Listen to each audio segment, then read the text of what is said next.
సమర్పించాలి. మోకాళ్ళ ప్రార్థన రంగంలోనే మోకరించాలి. దానియేలు మోకరించాడు, యేసు ప్రభు మోకరించాడు, పేతురు మోకరించారు, భక్తులందరూ కూడా మోకరించి ప్రార్థన చేసుకున్నారు. అలాంటి ప్రార్థన అలవాటు చేసుకోవాల్సినప్పటి నుంచి నాతో పాటు మీరందరూ కూడా చెప్పాలని మనం చేసుకున్నాం. యేసయ్యా మీకు వందనాలు నాయన, స్తుతులు చెల్లిస్తున్నాం. ఈ ఆదివారము కొన్ని విషయాలు వాక్యం ద్వారా మేము నేర్చుకోవడానికి సహాయం చేసినందుకే మీకు వందనాలు చెల్లిస్తున్నాం. పౌలు భక్తుడు మిమ్మల్ని పోలి, అందరూ చెప్తున్నాం, మిమ్మల్ని పోలి నడుచుకున్నాడు ప్రభువా.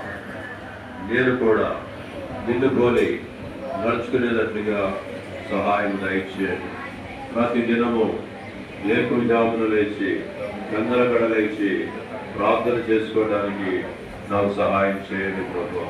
యేసయ్యా, నా పనులు చేసుకుంటూ మధ్యాహ్నకాల సమయంలో ఈ సువార్తను ప్రకటించడానికి, కొన్ని ఆత్మను రక్షించడానికి నాకు సహాయం చేయండి.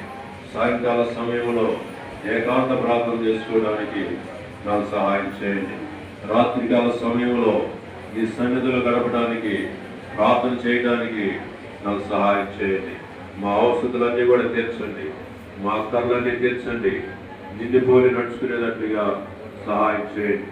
నా ఆత్మను, నా కుటుంబంలో ఉన్న ఆత్మలను మీరు రక్షించండి అయ్యా, సహాయం చేయండి అయ్యా. వేరే మాకు తోడుగా ఉండండి. నిత్య నరకం నుంచి మమ్మలను తప్పించి మా కుటుంబాలను రక్షించి నిత్య జీవమును, పరలోక రాజ్యమును మాకు అనుగ్రహించండి ప్రభువా. యేసయ్యా, మీరే మాకు తోడుగా ఉండి మా ప్రార్థన ఆలకించి మాకు సహాయం చేయమని, గత కుటుంబాన్ని రక్షించినట్లుగా నా కుటుంబాన్ని, మా కుటుంబాలను రక్షించమని యేసుక్రీస్తు నామములో అడిగి వేడుకొంచున్నాము తండ్రి.